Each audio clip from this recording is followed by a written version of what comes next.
If you are a federal employee and you're investing in the Thrift Savings Plan, this video is a must watch for you, because if you only invest in what you think may be best but is not actually the best option, even a 1 to 2% difference rate of return year over year over a long period of time, say 30 years, could have the effect of you making hundreds of thousands of dollars less had you just picked the better fund. So let's decide which fund is going to be best for you in this video. Let's break down the different TSP investment funds that you can choose from. There's only a total of 5 funds within the TSP that you can choose from: the C, S, I, F, and G fund. Now, you may have also heard of Lifecycle Funds. Lifecycle Funds are just made up of the C, S, I, F, and G fund, and those are chosen from the TSP. The first out of the 5 options you can choose is going to be the C fund. The C fund is the Common Stock Index Investment Fund. Now, the strategy of the C fund is to match the Standard & Poor's 500, the S&P 500 index, which is a broad market index made up of stocks of the 500 large to medium-sized US companies. So you're investing essentially in the US stock market. So the C fund's performance is based solely off of how the S&P 500 is doing.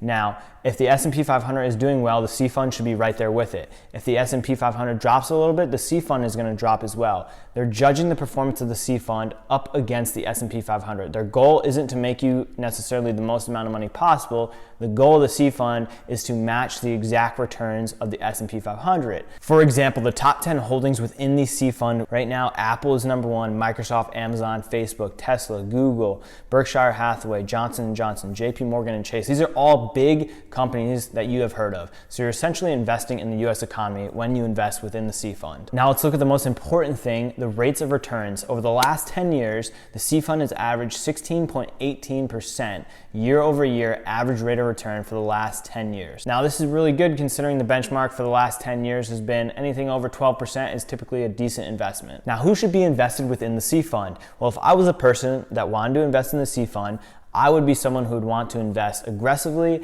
in US stocks of big, successful United States companies, and I'd want my rates of return to be equivalent that of the stock market or the S&P 500. Number 2 is going to be the S fund, the Small Cap Index Investment Fund.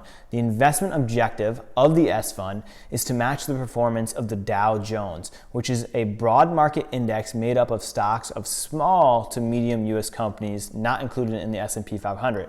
So this sounds kind of similar to the C fund.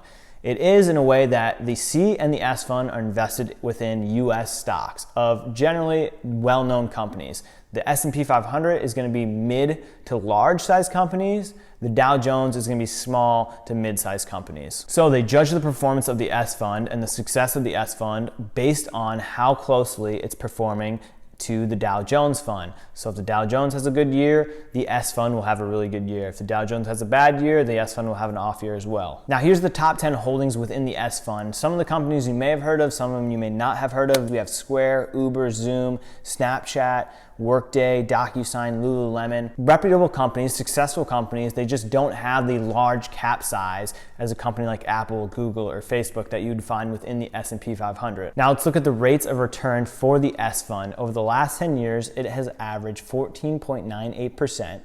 Year to date, it's up 11.8%. In the last year, it's up 19.9%. So who invests in the S fund? If I was someone that wanted to invest in the S fund, I would want to invest aggressively in US stocks of successful companies, small to mid-sized companies, and I'd want my returns to be equivalent of that of the Dow Jones or the stock market. The third option you can choose from is the I fund. Now, I stands for international. It's the best way to think about it. So the I fund is the International Index Stock Investment Fund. Now, the objective of the I fund is to invest or match the performance of the MSCI EAFE, the Europe, Australia, and Far East, that's what it stands for, index. Now, the EAFE index invests in major companies from 21 different countries outside the United States and Canada, mostly Europe, Australia, and Asia. So this chart right here shows you the different countries that it's invested in. Like I said, it's up to 21 different countries. Almost a quarter of it is in Japan stocks or Japan companies. Then the UK is the next biggest one. Then France, Switzerland, Germany. Even has companies a little bit invest in Portugal, Australia, Israel companies. So it's going to give you a large spectrum of international stocks. Now, the I fund is meant to mirror the EAFE index fund, which is one of the most popular international stock indexes that you can invest in. So they judge how well the iFund is performing based off of how well it's tracking compared to the EAFE index. But let's look at the rates of return, because this is the most important thing that we want to look at. Over the last 10 years, it has averaged 7.62%. In the last year alone, it's done 10.97%. So we notice a decent drop off here from the C and the S fund, which were US stocks. So international stocks as a whole have never performed better than US stocks over a long period of time, more than 10 years. Now, a lot of people say, well, you shouldn't be invested in the C, the S, and the I fund, and have a little bit in the I fund. Well, why?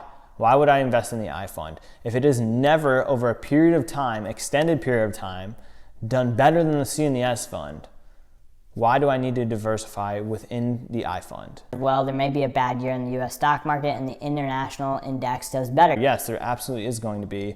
There has been, there will be, there will continue to be. However, over a period of time, despite off years within the US stock market, the international index has never done better than the US index. So if we look at the lifecycle funds, right? I said lifecycle funds are basically the TSP's way of choosing your investments for you, and they choose how to allocate between the C, S, I, F, and G fund. So if you look at the 2040 fund, which is for people that are going to retire around the year 2040, that has 25% of its investments into the I fund.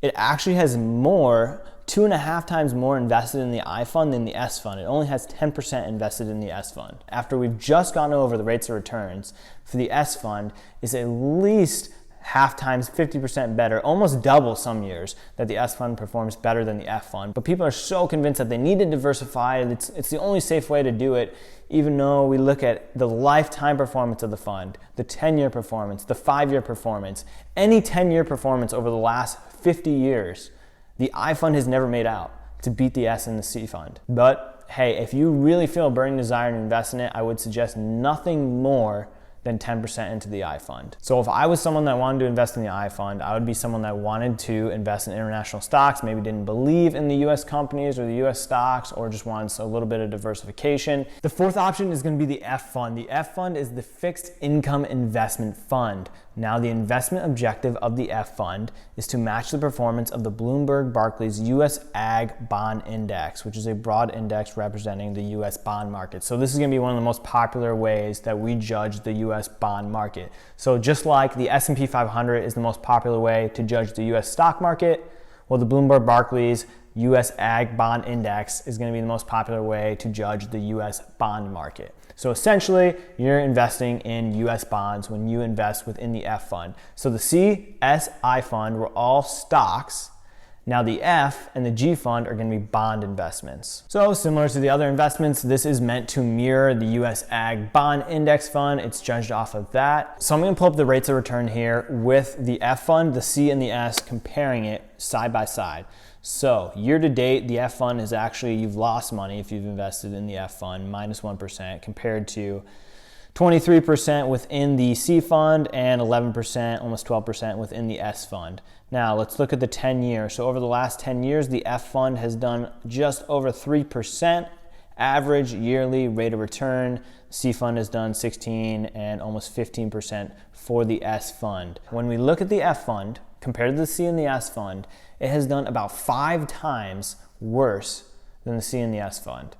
Over the last 10 years, over the lifetime of the fund, it's done more than half worse than the C and the S fund. Over the last year, it's just not even close. The F fund performed horribly over the last year because the US stock market has done really well, bond market, not as much for the F fund. When we're talking about you investing in the F fund as opposed to the C or the S fund, we're maybe talking about millions of dollars of difference that you're losing out on because you're investing in the F fund because you think you're diversifying yourself. So someone that invests in the F fund would be someone who wants to invest in US bonds, who wants a very, very safe, unfluctuating type of index that they can invest in. The fifth option is going to be the G fund. Now, the G fund, like the F fund, is investing in US bonds. The G fund stands for the Government Securities Investment Fund, and the investment objective of the G fund is to ensure preservation of capital and generate returns above those of the short-term US Treasury securities. So essentially, you can compare the G fund to like a high yield savings account. Just like a bank savings account, You put money into a bank savings account, you know you're not gonna lose any money. It's your money within the bank savings account. The bank will slowly pay you some small amount of interest, $1, $10, maybe $100 a year, and that'll help grow your bank account. Well, the G fund is essentially just a little bit higher yield, a little bit higher interest on your money to allow it to just sit there. You're gonna make maybe 1%, maybe less than 1%, sometimes 1.5% on your money, but the money that you put into the G fund is guaranteed. It's backed by the US government, meaning you will never lose money within the G fund. You can come out with the same amount of money and not necessarily have made any money on it, but you're never, ever going to put money into the G fund. If you put $10,000 in there, you're never gonna have to look at your account one day and it's gonna be under $10,000. You'll always have at least the $10,000 in there. Well, in the simplest terms I could put it, it's essentially you loaning money to the federal government. They're opening up a bond, you're investing in it. They're gonna use the money that you loan them to invest in infrastructure, government programs, to make up for the national budget every single year if there's a deficit. And they're gonna pay you back your money plus a little bit of interest. Now, the G fund, the reason this is a problem is because in the US inflation typically goes up 2 to 2.5% per year. So the cost of items is constantly going up, right? A Coca-Cola may have cost 5 cents 20 years ago, and now it may cost $3. So that the cost of the Coca-Cola inflated over time. So you can no longer buy the same thing today for the same amount of money as you're gonna have to 10 years from now. So your money is going to have to grow to keep up with that inflation. So when you retire, you can't just keep the same amount of money because things are gonna continue to go up in price.